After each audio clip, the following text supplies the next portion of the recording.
Welcome to the A to Z Sports Big Orange Podcast. I'm Charlie Burris. That is Zach Reagan, A to Z Sports writer. Wherever you listen throughout the world, we thank you so much for listening to us.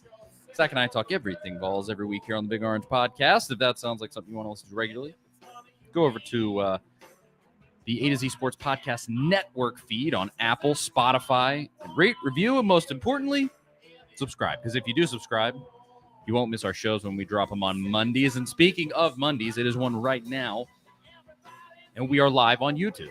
So go to A to Z Sports Nashville on YouTube and subscribe there. Because if you do that, you can actually join in this show. You can be a part of this show. A whole bunch of people do it every single week. They comment, we talk, we read their comments, talk right back. It's really fun interaction, and you can very literally be a part of this show. So YouTube, hit the like button, hit the subscribe button, hit the notification bell, share the show, all of the stuff. Y'all know what to do. At Charlie_Burris, at Zach TNT, at A to Z Sports, Twitter, Instagram, Facebook.com/A to Z Sports Nashville, and A to Z Sports.com for the stuff that Zach writes on the old internet. Woo! Zach, when I tell you that my relief was just unbelievable when that clock ran down to 0 and Tennessee had the lead over Duke, just the emotions that washed over me of finally, we don't have to talk about Tennessee blowing it in the second round of the tournament. We don't have to talk about a first round loss. We don't have to say, oh, well, Rick didn't meet our expectations. And we don't have to do any of that. What a week. And thank you to Rick Barnes. Oh, thank you. Did you watch these games, Zach? I mean, you're on this show, I would say. Hopefully you did. Oh, yeah. I mean, that's got to be instantly. It's one of the most satisfying Tennessee wins in any sport, I think, of all time. Just beating Duke in the tournament. Nobody really giving Tennessee much of a chance. I mean, you had Seth Davis and Clark Kellogg and those guys picking Louisiana to beat Tennessee in the first round because they didn't have Zakai Ziegler, because of some of their up and down, games throughout the year. So for them to beat Duke and beat them the way they did, where it seemingly pissed off every national media member from Jay Billis, who played at Duke, by the way, to Doug Gottfried and Pat Ford, a favorite of Tennessee fans. The fact that it made them so mad because of Tennessee's physical playing style and the way that which is crazy because Duke still got plenty of calls in that game. I mean, Roach fouled out and they changed it so he could keep playing. I mean, it was blatant, but that to me made it one of the most satisfying wins ever for Tennessee. It was so good. I think the only thing is that Kay was not on the sidelines. I would have loved that. That was the one element where I was like, man, I wish that could have been, you just stick it to him and his smarmy, just, especially after last year, the way that he went out where he made every team in the ACC bow down to him and give him a goodbye hug. Just UNC did at least ruin his last home game and his last game ever last season. That's true. He did get that. Yeah, God bless them for that. But John Shire was coaching them first year, and yeah, boy, he looked like a first year coach out there. Mm-hmm. But the surprise of it, although was it really that surprising? Because Tennessee has really brought it in big games like that. It kind of made a lot of sense that this team has been so crazily up and down, losing to completely mediocre teams and then beating Texas and Kansas and Alabama and all of these teams. So maybe it was right on par. You and Austin Stanley both said, in text when we were talking about the game a couple days before or a day or two before that, Tennessee matches up decent with Duke. I think it's the old battered Vol syndrome where we just kind of assume that things were going to go south and that Duke was going to win that game. Well, we're going to talk in just one second about exactly how that game went, because what ended up coming out of it was not just a win for Tennessee, but one of the funnest nights on Twitter as a Tennessee fan that I've had in quite a while, because Duke fans and the national media in general had an absolute meltdown over the way that Tennessee played that basketball game.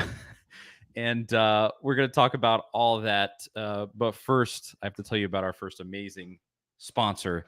That is the great Omaha Steaks. And I have to find the actual read here. That was great. I didn't have it right in front of me. Spring is in the air, and that can only mean one thing: spring grilling. The steak experts at Omaha Steaks have made it easy to spring into something delicious with their semi-annual sale. It starts Wednesday, February 22nd, so it has been going for a minute here. And it is 50% off site-wide. Grab all your favorites like perfectly aged tender steaks, ocean fresh seafood, juicy burgers, air-chilled chicken, and decadent desserts. Plus, when you go to omahasteaks.com and use promo code VOLS, that is VOLS, at checkout, you will get an additional $30 off your order. It's the perfect way to get fired up and spring into something special. Don't wait. Go to omahasteaks.com, use code VOLS at checkout, and take advantage of this deal. Omaha Steaks is ready to ship your order right away, and you're going to want to hurry, because 50% off site-wide is only happening for a limited time. Don't miss your chance to save. Visit omahasteaks.com, use code VOLS at checkout, and get an additional $30 off when you shop their semi-annual sale today. Minimum order may be required. That is Omaha Steaks, promo code VOLS, VOLS. And good Lord, if it would just get warm again. We're going through like second winter here. Super annoying. It's like the high is like 38 today. Kill me. But when it does warm up, I think by the end of this week, Omaha Steaks, there for your there for all of your spring grilling needs. Thanks to them for supporting the show. This was really just a true joy. Obviously, myself, I have put together a pretty nice reputation of being a troll to other fan bases, specifically Alabama. That's the one that I've truly prided myself in, is trolling Alabama fans over the last year, especially since Tennessee beat them in football, and they literally can't say anything to Tennessee fans because they didn't even beat Tennessee in basketball either. So, that's been a good time. But Duke fans, wow, they were emotional. They were little baby, soft, little pillowy, little babies, frankly. I mean, that just was kind of sad. This program is proud. It has won what, 6 national titles or whatever K did, and they were just weeping like little children. Was it surprising? I don't know, but it was fun. That's all I know. Yeah, I wasn't surprised about Duke, the Duke fans acting that way. I mean, that's kind of that fan base, a little bit of entitlement. It seems like that goes along with that crowd. There aren't many fan bases in college sports that I single out as being just totally annoying. I know we've talked about a few of them on here because of the SEC and Tennessee, like Kentucky basketball fans, and football fans lately. Georgia fans are at the top of the list after this past year. Woo. The Duke fans are definitely right there with the Georgia fans. They think they deserve everything, it seems like, and they just cannot believe that a Tennessee team without its starting point guard came out there and just out-physicaled them, and totally almost like football in a way where they dictated the way the game was played. Obviously a different style than what Josh Heupel does. It's not like the high-paced offense where they're scoring a lot of points. They're just exerting their will on teams, and it was finally enjoyable to watch them do that to Duke and to play the defense the way they did. We've complained about the offensive style a little bit this season. They don't score a lot of points, and that's the way, it's just kind of Rick Barnes' style. But that, like I said, that game was satisfying. It was one of the more fun games I've watched this season from Tennessee. They were able to hold on to that lead late in the game where it felt like, okay, when does that scoring drought come? When does it come where they don't score for 5 minutes and Duke gets back into this game, and then Tennessee misses free throws down the stretch, and Duke advances to the Sweet 16. And when that never came, it was, okay, Purdue's out of this thing. Kansas is out of this thing. Arizona's out of this thing. Anything can happen at this point. And I think Tennessee fans should go through the rest of this tournament with no expectations. Just enjoy the ride. Because you don't have Zakai. You've made it to the Sweet 16 in a year where a lot of really good teams didn't make it that far. Whatever happens from here. Just enjoy it. Just enjoy the ride. Absolutely. So obviously in this game, if you didn't watch, I'm going to assume everybody that's watching this show did watch that game or at least saw the highlights. Tennessee went out from the jump. And the correct word is bullied Duke. And I think this was extremely intentional. At least it looked like it. They sent Euros out there, and Euros did mostly nothing in that game. And it's at least on offense. He didn't. I don't think he scored a point. I don't think so. Maybe had 3 rebounds, but he went out there and literally punched dudes in the face. Yeah. I mean, it was they sent him out there to be an enforcer. I mean, I don't know how many people who watch the show watch hockey, but there's sort of a guy on some hockey teams, on a lot of hockey teams, that they sort of call him like a goon. He's an enforcer. They just send him out there to hit people, to be a little, vigilante and lay some hits on folks. And that's what they did with Eurosh. It's what they've done with Eurosh a pretty decent amount in his time at Tennessee. He's just huge. And he loves to get in the mud with guys and just kind of stir it up. And he did such a great job. And he's like, I even had some pushback after that game because I said Rick Barnes did an excellent coaching job in this game. And I've been really critical of Barnes. People who watch the show at Link know that. But he did an excellent coaching job in this game because of elements like that. He said, these kids across from us at Duke are all freshmen.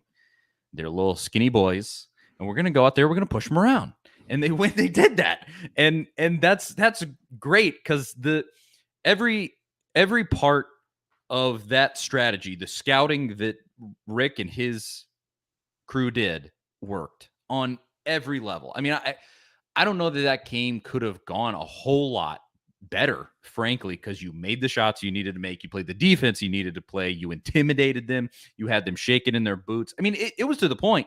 Like, I know so many Duke fans were like, we barely even got to the line. We only shot 3 free throws or whatever it was. It was some small amount. Well, they didn't shoot any free throws because they never drove the ball because they got scared because all they were doing was taking threes or mid-range shots or throwing up floaters because they were scared to actually go at the rack. And so, like, there was no, I guess, what would the word be? Disparity in fouls here, where just Duke was getting called for all the fouls and Tennessee wasn't getting called for anything, and that really wasn't the case. Duke didn't try to go after Tennessee came out and sort of punched them in the mouth like that. They didn't try to go at the rack, and so I was just very, very impressed. Will that strategy work in every single game going forward? Maybe, but in that particular one, I mean, it was magic. It was the perfect call.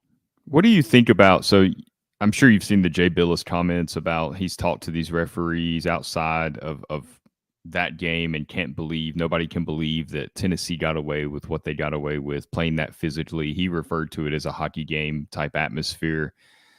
I mean, it's very apparent now that Tennessee has this reputation. And it's funny because they had a reputation of being a tough defensive team all season, but the physicality part of it didn't really come in until this Duke game. And it's probably because they were more physical because of what, like you said, kind of send a message. You got some freshmen you're going up against, don't make it easy on them type deal. But moving forward in the tournament, does Tennessee get to play another game like that? Or is the next game, because this is in people's heads, you heard the FAU coach last night say, he's going to go study up on Australian rugby rules to prepare for Tennessee. It's kind of tongue-in-cheek remark. But now that Tennessee has this reputation, I mean, referees are human. Is that in their head? They go play FAU in the Sweet 16. It's a tighter game. They're a little quicker to blow the whistle. Do you think that's something that's going to impact Tennessee? I think it's absolutely possible. And that guy saying that in that post game is probably a smart move because he wants to plant those seeds. Yeah, for sure. As he should. I'm sure that those media members do too. They don't want to see that rewarded. Obviously, Billis went to Duke and played basketball for Duke, so he probably has some motivations there. And he's a lawyer by trade, so he knows how to twist things into his favor. Yeah. But as far as that goes, I think it's definitely possible. I do kind of wonder if actually with that in mind, getting a guy like a Pat Adams would actually be a good thing. And hear me out here. Okay, I want to hear this out. I want to hear you. Everybody hates Pat Adams. And look, he's not good at a baseline. No. But he's also not affected by things like that. He basically He's resentful. If you try to tell Pat Adams what to do, he's going to go out there and do the exact opposite. So if That's people are true. going and begging him to call a close game, he's probably going to go out there and let it fly. I've just seen more often than not, and I think this is why the strategy has worked so well for Tennessee this season with the hard-nosed defense, is that this year in college basketball, and I think it's been a concerted effort, they're trying not to call as many fouls. They're trying not to have these games that last 15 years and have 30,000 foul calls where the games just drag on and they're borderline unwatchable. I think they've tried to mitigate that some. There are certainly refs that still do that because some of these games in this tournament that happened, although more often than not, it was the looser style of play where they're not calling a ton of little ticky-tack, touch fouls, all this garbage. And so I think it's absolutely possible that happens. And you know that this media push and the push from that coach is that's all they're trying to do, is trying to influence that situation, and so that game will be called tight. But it's going to just kind of be we'll have to see. Now, in a second, we're obviously going to talk about that FAU matchup because it'll happen before we do this show again. It's going to be Thursday, like 9 o'clock. The late game again. Yeah. The night game in Madison Square Garden. That's kind of fun that it's in New York. But, yeah. Oh, yeah. And Zakai is going to be there, and that's great. But just as far as that goes, I don't blame them for that. But it was, man, it was just comical to see them have this meltdown. And when I watched the game twice. I watched it live, and then I watched it a second time the next day. They re-aired it on CBS Sports. And what were y'all watching? I genuinely didn't see it. I'll call it out even. Like, the box out. What did you think about the box out Euros early in the game where the pretty aggressive box out where Filipowski looked like he flopped a bit? It was definitely a flop. Like, I could see them calling the foul. It's not, yeah. But they called it. I mean, they called it. So, like I said, I'll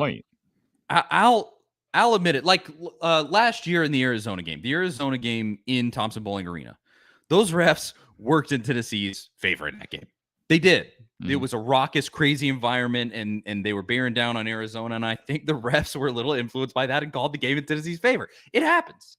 Yeah. This game, I really didn't see it. I think they saw from both guys. I think they saw that Tennessee wanted to bully Duke early, but then I think they saw that Duke was ready to flop around, and they just sort of took both sides of that and went, we're just going to call it how it is. I think that's all that really happened, because I walked away from that game outside of the one moment. I'll say this, the one moment of switching the foul from Roach. Just agree. I mean, that person should be disqualified from refereeing in the remainder of the tournament. Yeah, that was bad. It was one of the most corrupt things I've ever seen happen. I mean, the hand was on the ball from the other player, and Roach is the one reaching around and grabbing the Tennessee players. Is obvious. I mean, you want to call no foul there? Like, that's fine if you want to call the no foul. I think it was a foul, but those plays happen, and the call isn't made in every single college basketball game. It's kind of like holding in football. Like, you could call reach-ins and stuff like that quite a bit, but changing it to a guy who did not commit a foul to keep him in the game and out of foul trouble, that was a bit much. I was beside myself. I just, you can call in the favor of one team or another, but to do that just because they're begging you to keep their player in the game because it would have been his fifth foul is unconscionable. And like I said, corrupt. I mean, it's corrupt. That's the correct word. It's corrupt. They were doing that to keep that kid in that game. But outside of that single moment, I honestly did not think those refs called a terrible game. Now, that moment was ridiculous, and it left Duke's best player on the floor. And ultimately, thankfully, that didn't make a difference. He really didn't play very well for the rest of the game. But he could have, and then that would have been completely egregious and ridiculous, even more than it already was. But with that said, there were some good points here in the comments. I liked what Ben says here. He says, I'd be worried and worried specifically about what we're talking about. Maybe the game will be called close. He said, except for the fact that Barnes is the most respected coach left in the field apart from Izzo. And on that point, that's absolutely true. He's a senior guy. He's going to be coaching against a young dude, kind of an upstart coach. He's been there a minute at FAU, but still a young guy.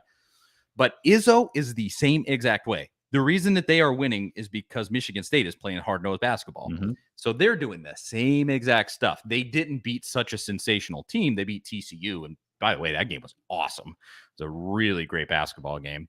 Or not TCU. Gonzaga played TCU. It was who they beat? Marquette. They beat Marquette. Yeah, I mean that was. Yeah, sorry. I was thinking the last game of the night was Gonzaga TCU, but they beat Marquette. It all runs together at this point. Yeah. I've watched so much basketball. But that's why they're winning. It's a great strategy of March. It's why Izzo has made freaking however many Final Fours he has, and all the things that he's done in the tournament's absolutely crazy. And I mean this really is the bottom line from Chill Mode here. He just says Duke was soft. That was it. That's like, Ben Hall mentions that the Euros foul was a hard foul, but it wasn't dirty. I think that's a great way to put it. It's just hard, just playing hard. I mean, that's all it was. Nothing more than that. It wasn't dirty. It was just playing the game the way it used to be played. And Duke looked kind of soft in the way they responded to it. And I think that might be, you kind of alluded to the flopping and stuff. That might be why the referees let it go a little bit, because they don't want flopping in the game at all. It's rampant in the NBA at times. They don't want it in the college game. They don't want it at any level of basketball. And if you start giving a few of those borderline calls out, I mean, Duke's just going to flop, or any team would really, was going to flop more trying to get those calls. So yeah, I do think that probably plays a role in the way they called the game. I think it does. But honestly, we'll just have to see. Let's get to talking about that FAU game, because Tennessee, here's the bottom line. This is the easiest path to the Final Four that could almost ever happen for you. And I don't know how you could argue. You don't have to play a 1. You don't have to play a 2.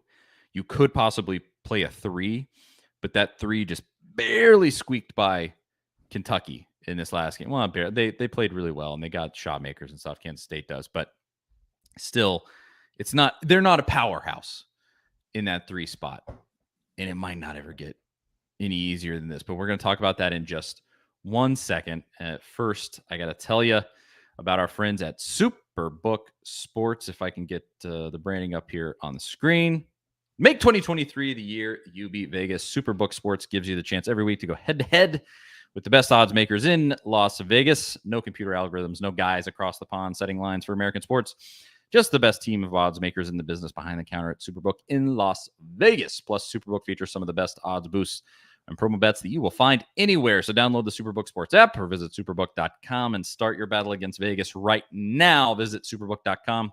For terms and conditions, if you have a gambling problem, call 1-800-889-9789. That is Superbook Sports. And on the note of Superbook Sports, Tennessee is, when I checked it this morning on Superbook, a 5.5-point favorite over FAU. FAU is the 9th seed, and they are underseeded. That's the absolute truth. I mean, generally speaking, if Tennessee's playing a 9 seed, they're probably going to be a bigger favorite than 5.5 points. But FAU, 33-3 or something like that at this point. They've really had an excellent season. Obviously, they won their league. They've done really well under this coach, and he's like the type of coach who probably after this year making a Sweet 16 or even an Elite 8, if he's able to pull off this win against Tennessee, I mean, he's one of those guys. He's going to get himself a big time job, and so that is who you're facing. It is a pretty serious mid-major team. With that being said, Tennessee should win this basketball game. Let's not beat around the bush. Again, to what I said before that ad read, it will not get easier than this for Tennessee in any tournament. I mean, the only way that it possibly could is if you have some freak year where a 15 seed makes it to an Elite 8, and that's who you end up facing or something. Like, and that's how rare is that. Princeton, obviously, in the Sweet 16, they beat the heck out of Missouri. That was an impressive game, but sometimes freak things like that happen, but this is what you're in right now is a freak thing. You were in the bracket where the 16 seed upset the 1. That's a miracle, a literal miracle. It has happened twice in the entire history of the NCAA basketball tournament. I mean, you are benefiting from one of the wildest situations in the history of this tournament. That's the situation that Tennessee is in. And don't beat around the bush there. Tennessee is more physical, has more depth, has more players, more talent in general. They have more talent and more depth and more players and more height and length and better defense, even without Zakai Ziegler, than every team left in their region before the Final Four. Every single one. I mean, you can fight me on that. I think it's probably close with Kansas State, but I don't think it's all that debatable with the other ones. So, I don't want to put pressure on Tennessee. That's not why I say this. I say it to say this is really exciting. Like, what an opportunity. Let's go out there and take this thing by the horns. What does your gut tell you about this game? Because looking at FAU, looking at their, it's not a team that I kept up with a lot during the season. So looking at who they've played, 33-3, ranked 25th in the nation, lost to Ole Miss very early in the season, but beat Florida. Then the rest of their schedule, I don't think they've played a single ranked team all season. If they have, it's somebody that's ranked after they played them, perhaps. But they're playing UAB, UTEP, Western Kentucky, North Texas, Detroit Mercy, whatever that is. I mean, 33 wins is a bit inflated. So how do we view this team?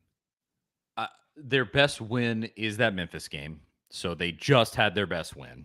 So, and take that for what it is. They did beat Florida, but it was at the very beginning of the season. And they did, and it was at that Florida. Was in, it was in Gainesville. Is it the O'Connell Center anymore? Whatever it's called now. Yeah, that's what. Yeah, that's what we're gonna call it. Yeah, whatever it is. They lost. You beat a 16 seed by 7-8 points. That doesn't seem. Yeah. I know they played well, obviously against Purdue, but you would think they play a similar style of basketball to Missouri. So right off the top, that sounds concerning. You lost twice to Missouri. Not a great matchup. Yeah, it's not. But what has to happen is that they just have to make shots, which Missouri did. But the way that Missouri did it is because they actually had a matchup advantage. Kobe Brown, there was no one to stop Kobe Brown on Tennessee's basketball team. There just wasn't. He stuck it to Tennessee, especially in that SEC tournament game. There just was no one who could stop him. I don't think Florida Atlantic has a guy like that. If they do, I haven't seen it yet. They have some pretty good dudes on the team. The point guard, I was looking at their roster earlier. It's Javon something, and I can't remember the guy that did the interview, and he said the S word in the interview on CBS, or not CBS. It was on True TV. Did you see that clip? No, I missed that. So it was pretty funny. I should look up his name. The point guard who had a really great game against Dickinson. After the game, he was like, "Yeah, I've been working on this bleep for all this time," and then he looks up and he goes, "Oh, sorry," and then the sideline reporter goes, "Oh, it's okay. We're on True TV." So it was a pretty nice little moment. But I don't, from what I've seen, and I watched, because they played Memphis, I watched almost all of that game. And obviously, because they were Tennessee's next game, potentially, I watched all of the Fairleigh Dickinson game too. They don't have that dude that Missouri has, that takeover player. They have a set of dudes who can make shots and make plays and create offense, but they don't have that dominant guy that really scares me, because you have to make sure you stop them. You can kind of go, if we really guard the perimeter well, this could be a blowout to me. Now, can they actually do that? And specifically, can they do that and then turn around and score? Because Ed in the comments here, he says, Tennessee can't score on anyone. I'm not disputing that. Now, they did against Duke, and they did really effectively against Duke, especially after they switched to that zone. It seemed clever at first, but then after Tennessee got it figured out, it was an advantage for Tennessee after Duke switched to the zone, and Olivier was just going off. I mean, it worked right into their hands the way Tennessee was playing offense. So is this game horrifying to me? No, Tennessee should win. Is it a losable game for Tennessee? Very much so. yes, you have to come correct. You have to come with urgency. You have to come with fire. You have to come with everything you saw in that first half against Duke. That it was just crazy the amount of energy that specifically Santiago Vescovi was playing with. He was everywhere all the time on every play, and it was carrying the team. He was lighting the fire there. And can you come and do that again? Because against this Florida Atlantic team, I mean, the backcourt play is going to be massive. You have to be able to stop their guards, and Tennessee more than has the ability to do that. But it's easy to say it. It's not as easy to go out there and do it. Yeah, it's an interesting note about Vescovi. He really did play with a lot of energy. I don't know. Did you see the clip of him with our friend Josh Mancuso of the? I did. I did. So great. Just a side note there. Great. If you haven't seen that, check it out. Josh was on the Big Orange podcast. I don't know, a couple of months ago. Maybe it's there on YouTube, but had a great clip there with Vescovi. But I was wondering, how big of a factor do you think Olivier needs to be in this game? Because obviously huge against Duke. One of their other big wins this season against Texas was his other, 27-point performance. How key is that? Does Tennessee have to count on that to get past FAU? Does he need to, just catch fire and continue this to the end of the tournament for Tennessee to have a legit Final Four chance? Or can they do it without him playing at that high level? No, they can't. He has to play at a high level, because that's a complete mismatch against this Florida Atlantic team. Their game is not down low. Their game is to hit shots against you. So, yeah, I mean, him stepping up would be a complete game changer. Now, can they win without him doing that? Yeah, Tennessee's done a lot this season because he's incredibly inconsistent. He drops 20 whatever points against Texas and then completely disappears in the next game. I would almost expect him to disappear because it's what I don't want to be mean. That game was unbelievable, and I will forever be grateful for the fact that he had that game against Duke and gave us that joy, and it was so fun to watch. Also, his pattern has been that he has that great game and then disappears. That's what he's done his entire career at Tennessee. So why would he change now? So I'm expecting that, but I think Tennessee can win this game without that happening. Now it was John L. Davis and Elijah. What were the names right here? Let me see. John L. Davis was the guy that said the curse word. Elijah Martin is the other guy. He was the guy that did the spinning dunk that he missed at the end of that game that the Fairleigh Dickinson coach got really mad about. I mean, I wouldn't have even got mad about that. I would have just laughed if he would have made it, perhaps, because that's not, the classy thing to do there. I mean, you learn from a very young age to dribble out the clock. But the fact that he missed it, like, that's going to be a highlight on its own, and he's going to look foolish on its own. So, yeah, have at it. Live with that. It was pretty funny. A little bit of karma there that it clanged off the rim. Yeah. But the scenario is there for Tennessee to lose this game. The scenario is also there for Tennessee to win this game by 20. So which team is going to show up? Because so far, like Tennessee, that 20-point win team showed up for 30 minutes of the 40-minute basketball game against Louisiana. And then they almost blew it at the end. I don't think they almost blew it. They didn't almost blow it, but it did get a little concerning when they weren't really scoring there late. It's is this really going to happen? Yeah, closer than it should have been. It was never really in doubt, but at the same time, it was closer than it probably should have been. But Tennessee's in the Sweet 16. They survived their 13-4 matchup. You have some 1s and 2s and that did not survive those matchups. So I would understand people being like, oh, hey, how do you only beat them by 3? But when you got to take all the context there and consider it, you just survive in advance. That's all that matters. And especially in this tournament, the way it's already played out. It absolutely is. Like, to me, with this game, you hold, if you can, you hold this team under 60 points and go from there. Find the shots that you have to find to score enough to do that. Because I think that's absolutely doable. Now, they average 79 points a game. But, of course, we've kind of alluded to it, could probably be skewed by the fact that they play no-name teams for the entire season. Their 30 wins have been from that. So play your defense. Stay focused. Stay fundamental. Don't turn the ball over, because that killed you in that Louisiana game too. So many turnovers. It was really foolish. Santiago has to stay out of foul trouble. Just play a clean game. And I think Tennessee, you have enough mismatches at enough positions where you can win this basketball game.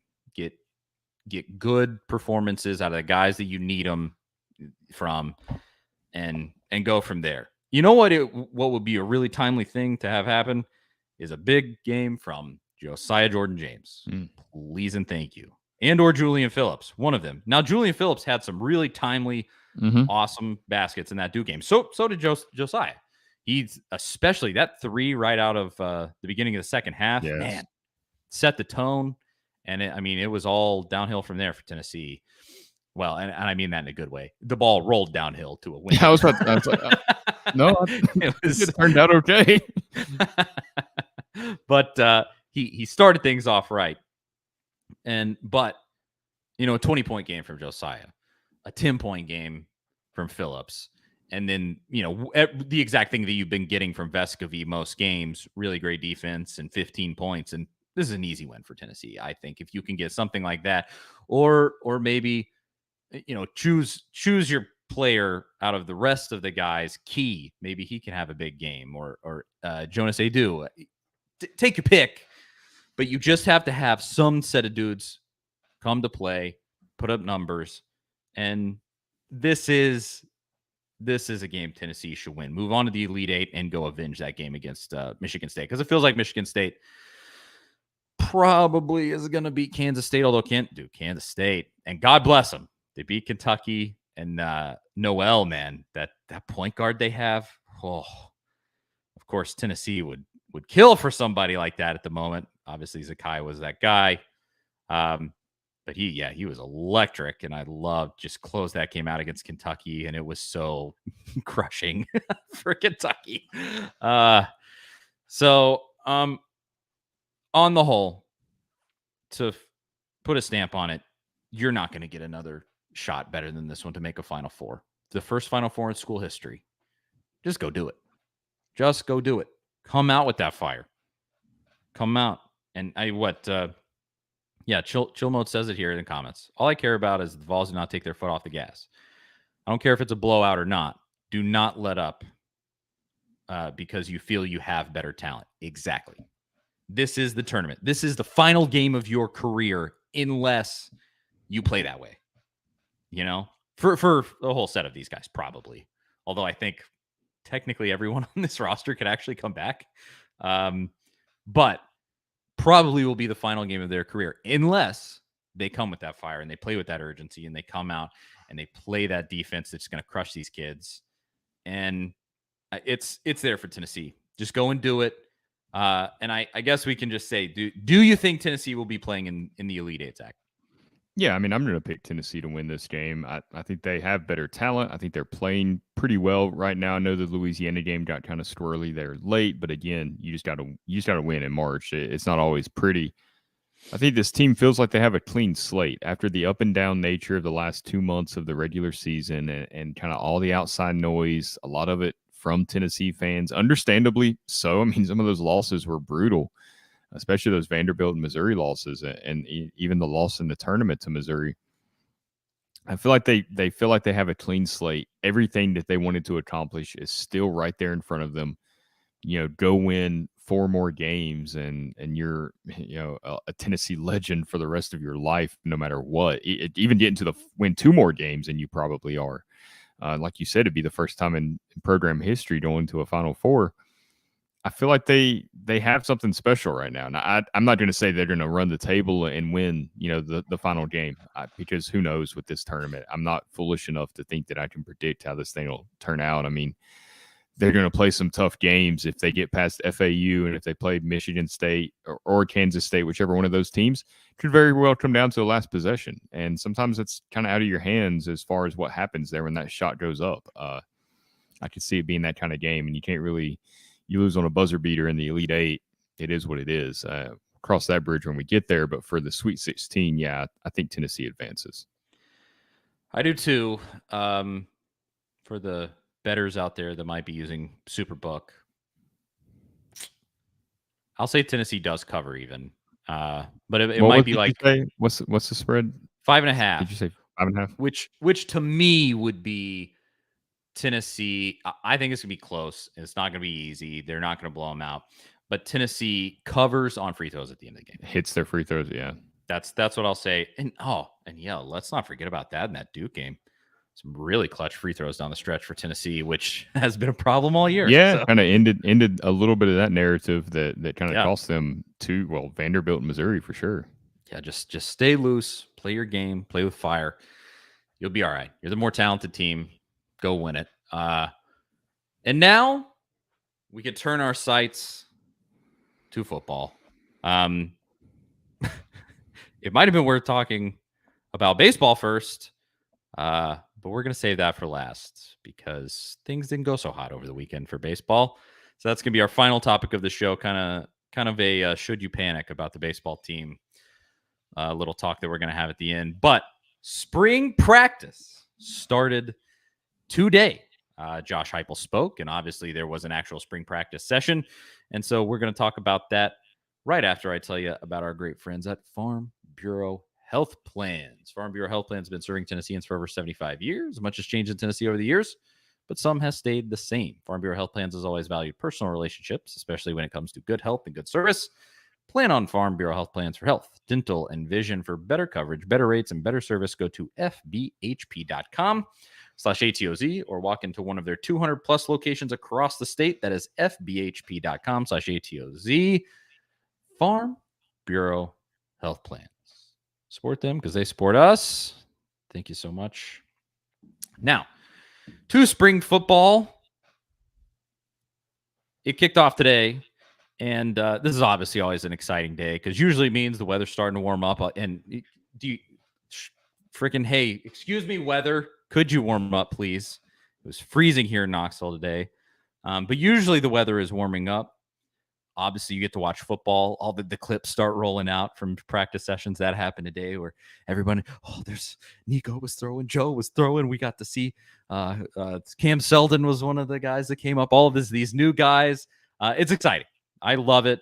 And then Josh Heupel spoke at a press conference today. How much of this did you see, Zach?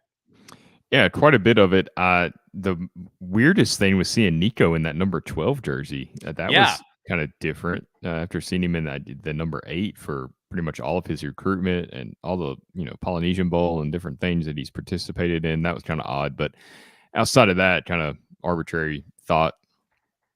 I mean, it seemed like plenty of reason to be excited. I mean, you got Josh Heupel talking about how much deeper the team's going to be in year 3 and how they can build some depth at some positions and have competition that they haven't really had in the past. And specifically on the defensive side of the ball, that will be huge.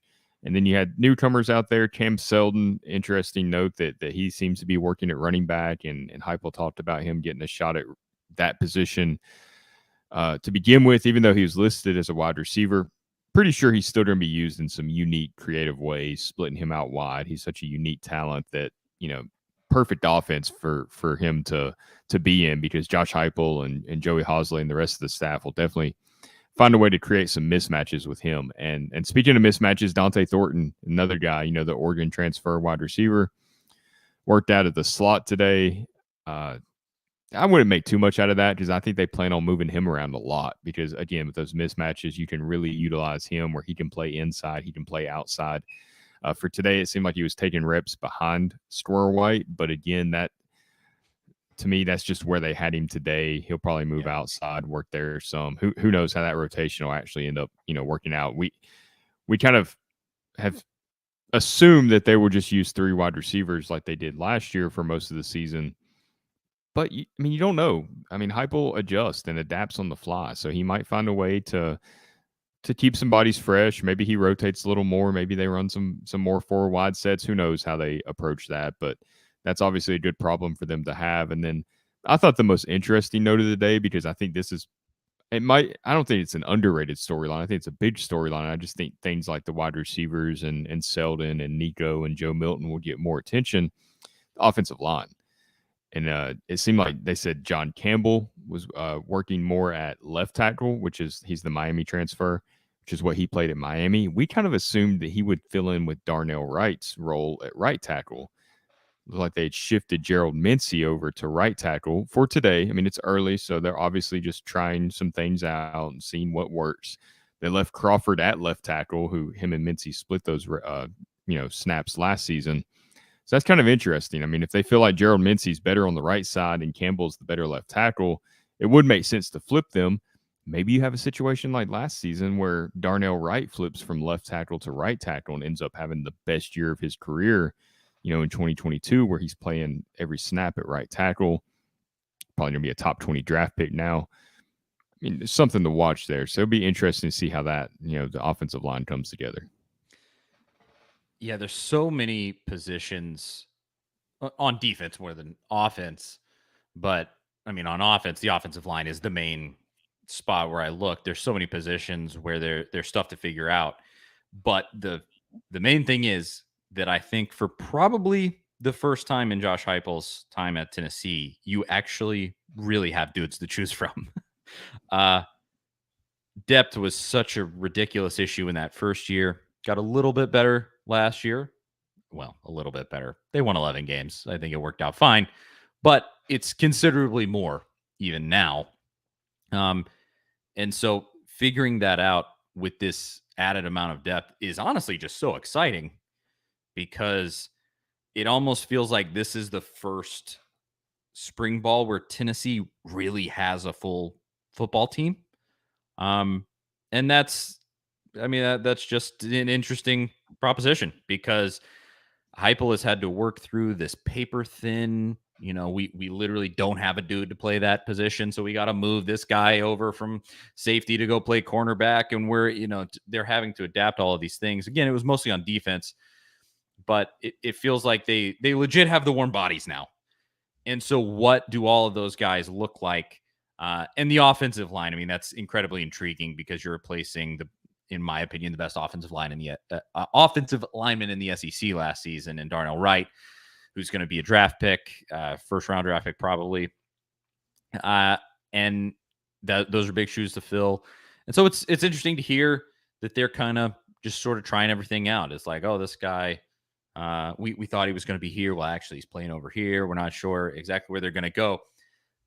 That stuff, sure.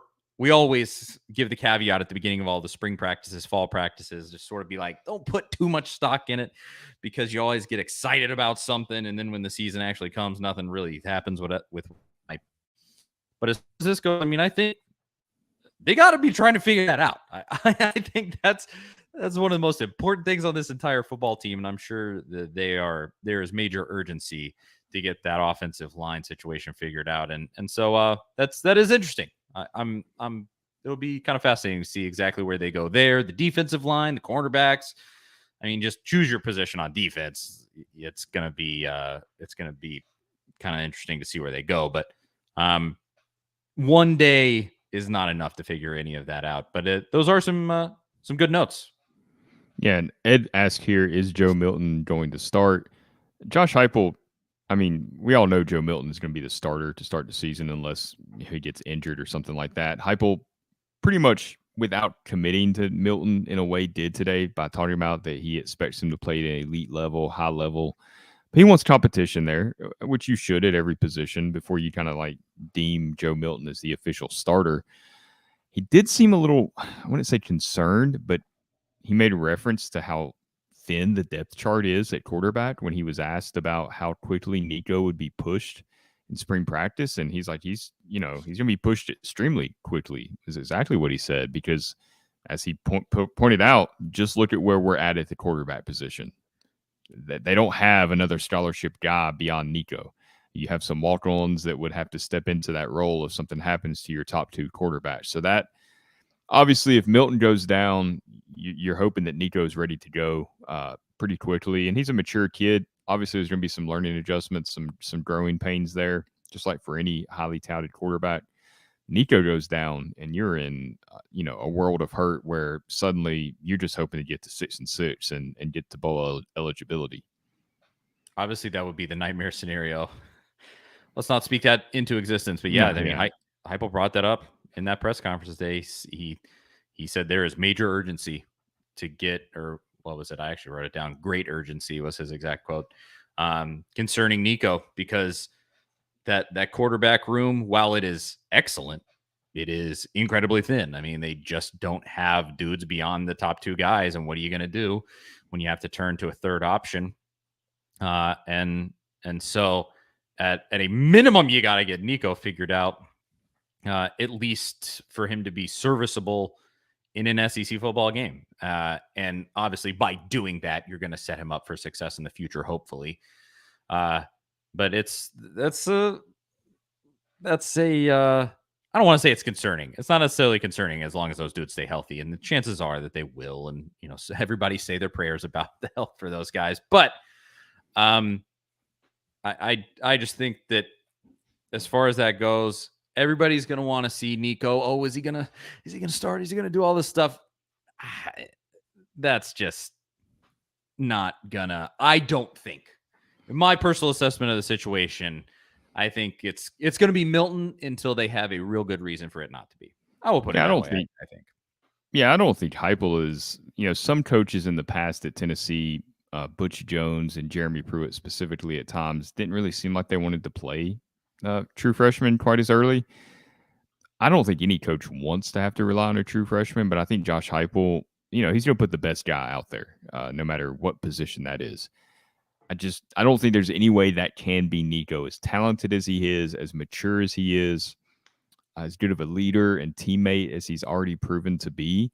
There's just so much to learn. This offense is, it's been described as simple, and it is to some extent, but it's still unique in the way that they run it. And you got to be making really fast decisions. And Hendon Hooker was so much better in year 2 of the system than he was in year 1 because the experience factor. This is going to be Joe Milton's 3rd year in this system, which is almost hard to believe that he will have spent 3 years at Tennessee after transferring from Michigan. But there's just no way that Nico can have the knowledge that Joe he's built over these past few seasons. And to me, more than talent, that's the difference. And it's not like Joe Milton's not immensely talented. We know that he's extremely talented, and he showed it in that Clemson game and every chance he got last season. So it's not like you're dealing with a situation where at Clemson when Kelly Bryant was the starter and he just wasn't really getting it done, and they had to move to Trevor Lawrence. It wasn't that Trevor Lawrence left them no choice, that he was just playing. I mean, obviously he played really well, but that was more of where the starter it just wasn't working out, and they had to make the change. Something like that would have to happen for Nico to leapfrog Milton.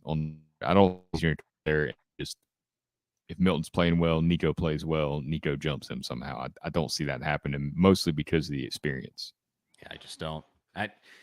You see a guy go out and beat a team that won a national title, 3 years ago or whatever it was, last time Clemson did, for me, 4 at this point, whatever it was, and he went out there and disposed of them. That's going to earn you a ton there if that's the level that you're playing at, because to expect a freshman to come in a unique offense and play like that it's honestly just unrealistic. I would love for Nico to be in his final form already, where I think he's going to end up. Yeah, that would be amazing. But it's just Father Time doesn't work like that. Unfortunately, he's going to have to get it figured out over time. So this conversation would be a lot different if Milton would have struggled against Clemson. I can't imagine if that would have happened, and if Taven Jackson would have stayed, that would have been a real, story this spring. Who starts? Who's the backup? How's the depth chart shake out?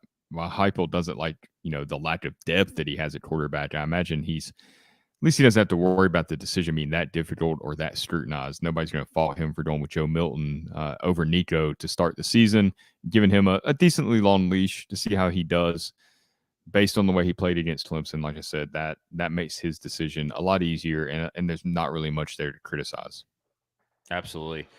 It is what it is. They'll play him till they have a true reason not to, in my opinion. But otherwise, as far as spring practice goes, it's one day. We haven't seen much. And that you don't, I don't want to say they haven't even really started the real work yet.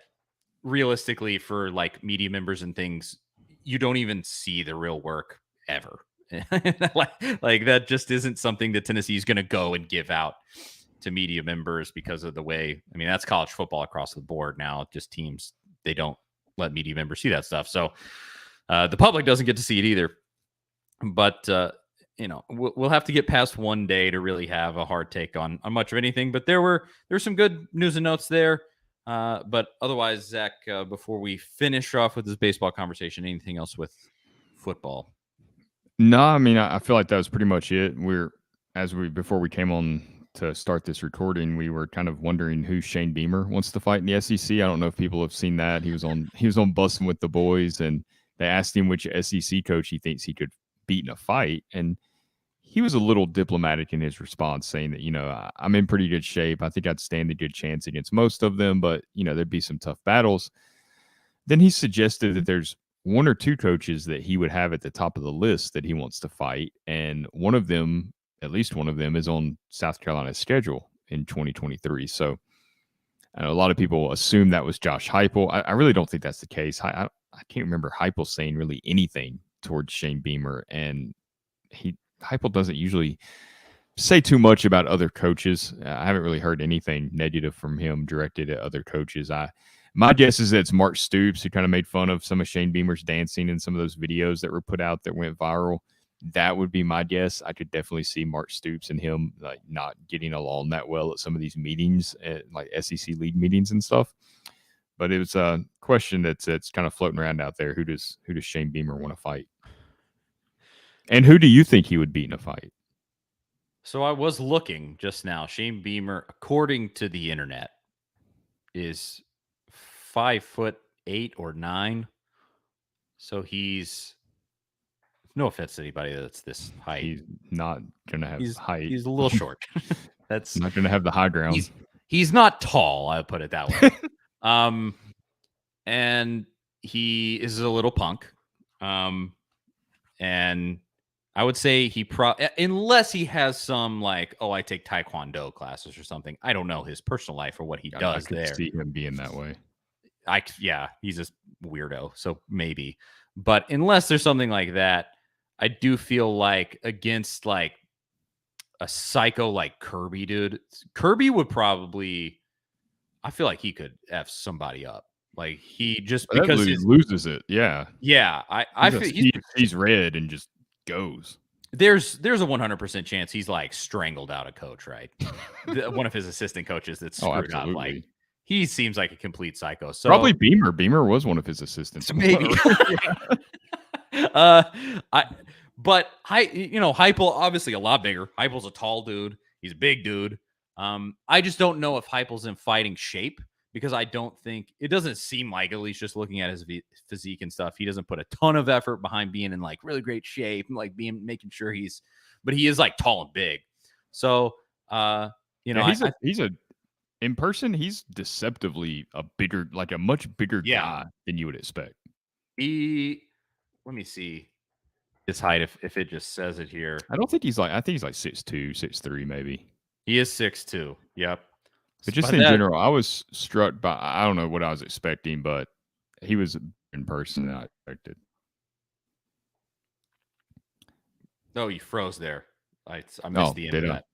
I said Josh Heupel was bigger in person than I expected, that, even at 6'2", but I would give Beamer the edge over Drinkwitz, I think.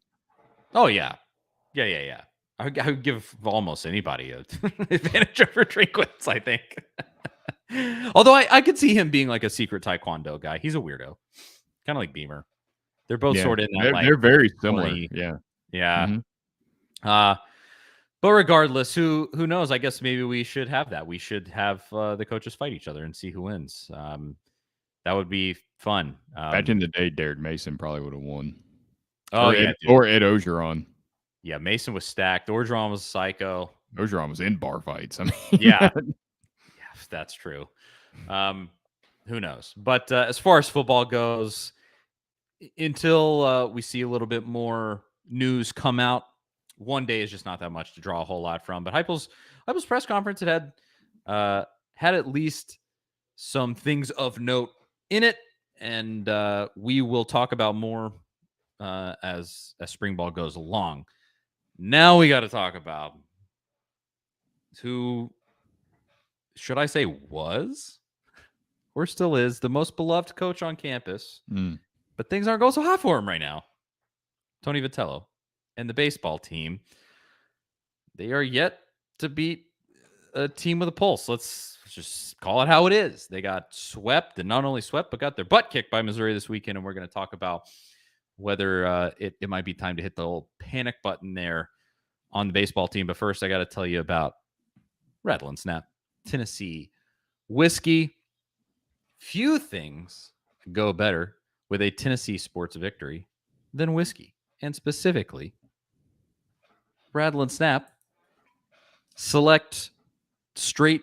Wait, I left out a word. Rattle and Snap Tennessee Select Straight Whiskey. Here's the bottle of it right here. Log Still Distillery has released a new Tennessee whiskey product line called Rattle and Snap Tennessee Whiskey, named after a long forgotten game of chance.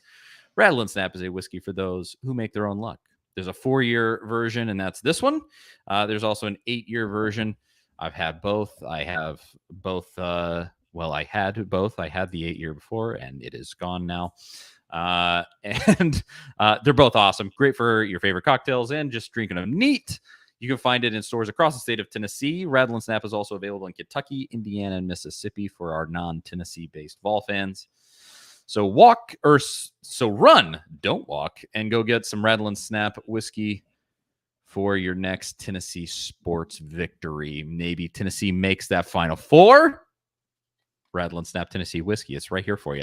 I know this is what I will be drinking if Tennessee makes a Final Four. That will be, what a day that will be whenever that does finally happen. Do you think your celebration would be more intense or less intense than the Alabama win? Because I know you're a basketball guy at heart. It might be, especially if it ends up being a revenge game against Michigan State. It might be more. And I mean, with that Alabama game, it was sprinting around the house, lighting a cigar, singing in the front yard, yelling at neighbors in a good way. You know, we were all yelling "Go Vols" at each other out the window. It sounds like you're just screaming at neighbors. You're just screaming at my neighbors. Just, hey, you! Tennessee beat Alabama. I would say. I mean, I came on the stream on here shirtless. I don't know. But yes, you are right. I am a basketball guy at heart. That is definitely my first love, even more than football. And I mean, I've never seen it in my life. I've seen Tennessee have an 11-win season multiple times in my life. I've seen them win a national championship and seen those things. I mean, with the basketball team, it's just been such a long time coming. Oh, I hope so. And I hope I'll get to drink this old Rattle and Snap right here when they do here this weekend. Okay, so the baseball team, they go to Missouri and just get their butt kicked in every conceivable way. They were terrible fielding. They were terrible pitching. They were terrible hitting. They couldn't do anything. I believe they scored 6 total runs. Missouri, I think the first game 9-1. Next game was like 6-4. The next game was like 6-1. Like it wasn't close. It wasn't close at all. And Tennessee has yet to beat, I think, a legit Power 5 conference opponent. They played and very, very nearly beat Boston College, but blew it right at the end with some really poor base running. Mm-hmm. They lost Arizona. They lost to Grand Canyon University. They haven't lost any of those snoozers, and the pitchers have looked excellent on all of those games. But, I mean, what should we be thinking, Zach? Is it time to hit the old panic button? I think it's time to be concerned, like, okay, what's going on? You dropped the series to Missouri, and it's disappointing, obviously, but we said it 100 times on this podcast. That's kind of just baseball, you know, those weekends happen. But college baseball, it's a bit more of a compact season. It's not like Major League Baseball where you get 162 games. So the losses do mean a little more than they do at the MLB level. Not quite as severe as a basketball loss. Definitely not as severe as a football loss. It's just out of character. And it's like, okay, you're making these mistakes. What's going on? Is this going to get better? Was last year and the previous year a fluke? those thoughts start running through your head. Did they just have a special group of kids and those most of those kids are gone? Jordan Beck and Drew Gilbert and Trey Lipscomb and a lot of those guys have moved on to to being drafted and playing professional baseball. On the flip side, it is a long season. They peaked obviously way too early last year, and the season did not end how anybody wanted it to end. Tony Vitello at this point has earned some equity, I believe. He's earned the right to, I mean, he had to flip the majority of his roster. So that's a big thing to deal with. Building that chemistry, figuring out your lineup, what works, what doesn't work. I mean, they can still straighten. I mean, they're still ranked 12th. I mean, they're getting some respect from people that rank college baseball teams, D1 baseball rankings. People believe in them still. But you got to beat a Power 5 team. You got to win some of these games eventually. Got Texas A&M coming up. And so obviously great opportunity. Every week in the SEC, it's going to be a great opportunity to win big games because it's Texas A&M, it's LSU, it's Vandy. It's, take your pick out of who you're going to play there. But they've just gotten their teeth kicked in, period. That's about the long and the short of it. I do still hang out in your camp, and Nug says it here in the comments. He says there's 200 games in a baseball season. It's a little bit less than that, but there's no need to worry. I don't know if there's no need to worry at all, but I would say, I mean, you've played 21 games and you haven't beat a single Power 5 team yet. Exactly. You haven't played many. Yeah. Granted, I think in total so far you played what? 5. Okay. Yeah. So it was not that many, and 3 of those were all against one team. Mm-hmm. So on the whole, maybe Missouri ends up being a really good team this season. Who knows? That is a possibility. Even still, it is still early. So to me, yeah, it's not a panic button, but it is. Hello, somebody. Let's wake up here, and maybe specifically with the pitchers, because that's what concerned me the most by far. The batting has been all season so far. They've had some games where they've exploded and looked pretty good at the plate, and for the most part, it's been pretty mediocre. But the pitching, it's supposed to be the best pitching staff in America, and they just got rocked. I don't know how else to put it. All 3 of them did. Yeah, Dolander getting rocked is. That's bad for him. That's bad for him. It's bad for his draft stock. Yeah, as an really MLB bad. player. But I guess Beam was probably the least of those 3. But I think I tweeted this out during one of those games this weekend. It might be time to have a conversation about just shuffling those guys around. Maybe goes to Friday, maybe under Sundays. Just shaking it up a little bit, because they moved Maui Ahuna to the leadoff batter, and that seemed to shake the batting order up a little bit, and they had some nice success. Now that all ground to a halt against Missouri. The success that they were having after they made that switch it sort of disappeared. But maybe there's a conversation to be had there about just switching them up to kind of take a little pressure with Dolander, being like, you have to be our prime time Friday guy. You're the dude, SEC player of the year, yada, yada, yada, all that stuff. Take a little bit of that off of him.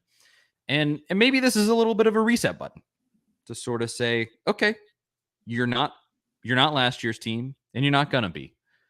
So where do we go from here? And Nugs asks here, what is the deal with Maui Ahuna? Your guess is as good as mine, frankly. He's been good fielding the ball, but the dudes around him haven't been. But yeah, from the plate, I think he's been a little bit of a head case. Moving up to leadoff was good for a few games, and then now it's taken a step back. I'm not sure. Baseball is so much between the ears, man. You got to get that ironed out. The ability never goes away, especially at that age, to play the game. He is who he is, but it can be a huge mental thing. And I think there's a lot of pressure to be at Tennessee and to pick up where this team, not where they left off exactly last season, but, to carry on the tradition that they set last year and the year before. Those are big shoes to fill. And I think you do feel some of that pressure. I think Dolander feels a little bit of the pressure being the Friday guy, of being, supposedly the best pitcher in the SEC, maybe in the nation. It's hard to live up to because you've got that going through your head that you have to live up to this, and you have to go out there and execute your pitches. And, early in the year. We're still in early or mid March. Going into late March, the weather has been cool, and that's tough on pitchers as well. Like that's not the typical environment that a pitcher's going to pitch in, especially at the next level. So maybe that affects some of his pitches and grips and the way he's trying to spin the ball. Yeah, who knows with that. I don't get overly concerned about that because I think he is who he is and the talent's there. I'm like you. I think a lot of it's mental, and I think that extends to the whole team to some extent. I think they're still learning each other. It's one of the perils of bringing in transfer guys like Ahuna and Merritt. You're bringing in guys to a team that was kind of established and had that built-in chemistry. The guys that were left behind from last year and the year before. That's tough to kind of assimilate yourself into, and maybe that's part of the issue too. Maybe. Again, the thing with baseball is that a team can be really good one season at the professional level, win a World Series, and they lose one or two key guys, those glue guys, those locker room guys that keep the vibes light and happy all the time, or just keep guys focused. Whatever the personality of that particular team is, there's no right way to do it. You can lose a couple of those guys and they can completely throw everything off. I mean, that's not uncommon in baseball at all. And maybe there's a little of that going on as well. Maybe. Hopefully they can get it figured out, because obviously every single week from here on out on the weekends is going to be brutal if they don't. I know. I mean, look at what's next weekend. Yeah. You're going to go straight from that to a team that, in terms of preseason hype and before this week, I mean, Texas A&M was supposed to be way better than Missouri. Missouri was supposed to be sort of bottom end of the SEC East. And obviously we know from Tennessee that can end up being not true, and the team is way better than you thought. But, I mean, Texas A&M is supposed to be better than Missouri, and you just got your butt kicked by Missouri. So, like I said, this just needs to be everybody wake up, shake off the dust, get your head right, and let's see where they go. It is a long season. They got time. It could spiral because you got Texas A&M, then you get a midweek game against UNC Asheville, which you should easily win. Then you go to Baton Rouge and play LSU. Then you play Florida at home. You get a little break against Eastern Kentucky. Then you go to Arkansas. I mean, and then you host Vanderbilt at the end of April. I mean, there is no let up in this schedule over the next month. So you have to figure it out now, or this can really go south. And the thing about baseball is once you're just treading water and you start going under, it's really hard to turn that around. The morale gets beaten up. It's where the grind helps. We use the grind as a reason to say, hey, don't get too concerned about these early season losses because it's a long season. Also, you get to the midpoint of the season, you have a losing record. That grind becomes something that you're not looking forward to anymore, and it just gets worse and worse from there. So hopefully they get it together. Yeah, hope that an amazing chance to do that against Texas A&M this weekend. You're back in the friendly confines of Lindsey Nelson. Just go and win yourself some baseball games. Just sweep them. It's not that big of a deal. Just go and do it. Yeah. Got to take care of Western Carolina first too. Hey, that's true. That's true. Tuesday night. Just kind of glazing over that.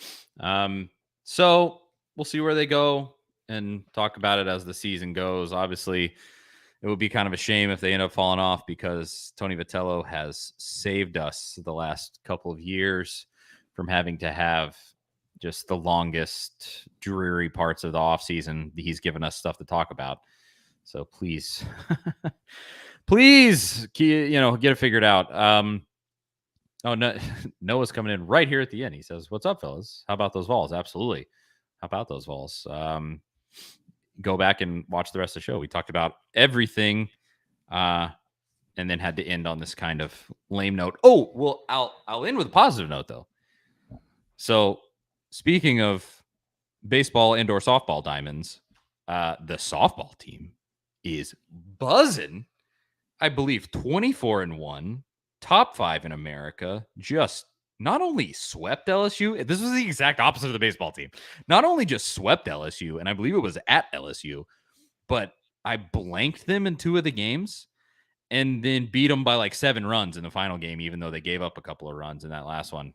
Josh Heupel gave him a nice little shout out today too. Say that again? Josh Heupel gave softball team a little shout out today at the start of his press conference. Yeah, I mean, They, as far as they go, their season is just, I mean, honestly, now they've gotten into playing real teams and they are smashing real teams too now. Because I think LSU, I want to say top 15, top 10 maybe, and Tennessee just disposed of them. So impressive stuff going on there. And then, yeah, Nugs mentioned Lady Vols. They won by 45 in their opening game of the NCAA tournament.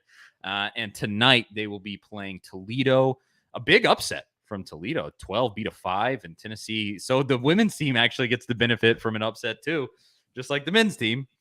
And yeah, just go out there, beat Toledo.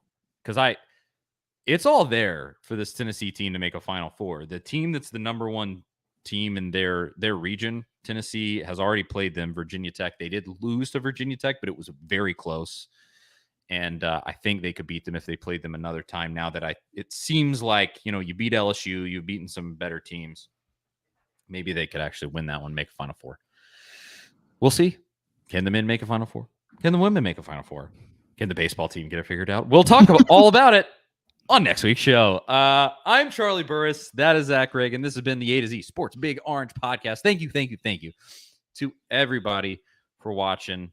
Nugs, Ben, Noah. This is a second Ben. Ed. Who else? A lot of people. Danny. Have to kill me first. Whatever. You choose your own screen name there. Teresa. Big Ten Jeff. Jordan. Thank you to everybody for watching.